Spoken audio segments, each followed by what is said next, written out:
নমস্কার, আমি কৃষ্ণ ডাকুয়া। এখন দেখছেন Dakua goat farm YouTube channel. কখনো কখনো গ্রামাঞ্চলের দিকে দেখা যায় ছোট ছাগলের বাচ্চা প্যারালাইসিসের মতো হয়ে যায় এবং আস্তে আস্তে তার হাত পা শক্ত হতে হতে একটা সময় পুতুলের মতো শক্ত হয়ে যায়। ছাগল বাচ্চাটিকে যেরকমভাবে রাখবেন সেরকমই থাকবে, পুরো শরীর এতটাই শক্ত হয়ে যায় যে বোঝাই যায় না ছাগল বাচ্চাটি মারা গেছে না জীবিত আছে, শুধু তার শ্বাসটুকু চলবে।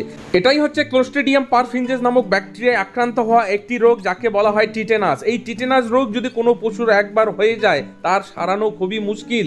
এই জন্য মাথায় রাখবেন যেন টিটেনাস না হয়। এর জন্য যখন ছাগলের বাচ্চা প্রসব হবে, বাচ্চা প্রসবের সঙ্গে সঙ্গে নাভিটা যেন মাটিতে ঝুলে না যায়, লেগে না যায়, এরকমভাবে কেটে দিতে হবে। সঙ্গে সঙ্গে বেটাডাইন লাগাতে হবে। লক্ষ্য রাখতে হবে কোনো কাক কোনো পাখি যেন তার নাভিতে ঠোকর না মারে এবং কোনো পশু যেন তার নাভিটা খেয়ে না ফেলে, না হলে কিন্তু এই রোগ আক্রান্ত হওয়ার সম্ভাবনা সবচেয়ে বেশি। এছাড়াও এই রোগ থেকে মুক্তি পাওয়ার জন্য বাচ্চাকে টিটেনাস লাগাতে পারেন। মাথায় রাখবেন যদি একবার হয়ে যায় সারানো মুশকিল।